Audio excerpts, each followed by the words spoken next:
Bonjour tout le monde, j'espère que vous allez bien et aujourd'hui dans cette vidéo je vais vous parler des chiffres romains. On y va. Vous, comme apprenante et apprenant du français, je pense que vous avez déjà rencontré ces mots. Louis XIV, XVIIe siècle, etc. Et là, ce sont les chiffres romains. On peut dire alors qu'ils sont utilisés pour dire les noms des rois, Louis XIV, Henri IV, Louis XV, aussi pour parler des siècles, 17e siècle, 18e siècle, 20e siècle. Bon, ça c'est comme un aperçu théorique des chiffres romains. On commence maintenant le côté pratique et je vais vous expliquer comment former un nombre composé des chiffres romains. Tout d'abord, les chiffres romains se basent essentiellement sur 7 signes.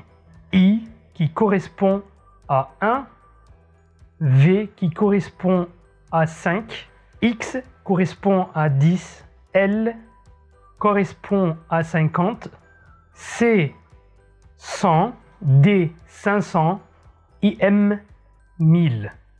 Alors vous devez les apprendre par cœur pour pouvoir lire et écrire. Avant de vous présenter des exemples, il y a des conditions auxquelles on doit faire attention. Condition numéro 1. On ne peut pas répéter plus que 3 signes identiques. Alors, pour indiquer le chiffre 4, on ne peut pas écrire 4 i successifs. Non, c'est pas correct. On va savoir comment l'écrire après. Condition numéro 2. Les chiffres se lisent de gauche à droite. 3. Quand on met un chiffre romain petit avant un autre plus grand, dans ce cas-là, on fait un processus de soustraction. Par exemple, le signe V, ça donne 5. Et si l'on met I avant V, alors on fait une soustraction, donc ce signe vaut 4.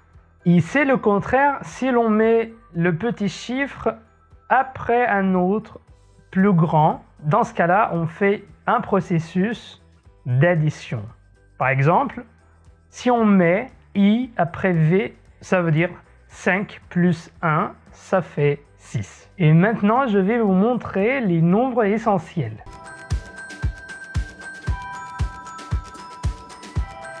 Bon, est-ce que vous pouvez transcrire ce nombre en chiffres romains?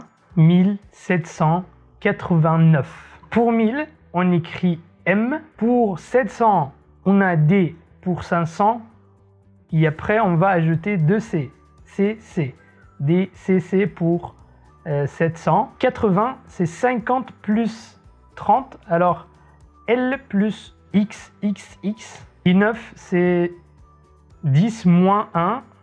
Alors, IX, c'est pour 1789. Est-ce que c'est compliqué?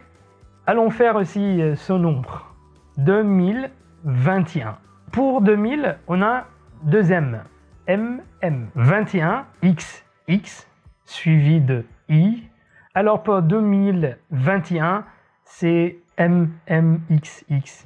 Je sais que c'est pas très facile, mais j'espère que cette vidéo vous aidera à les maîtriser.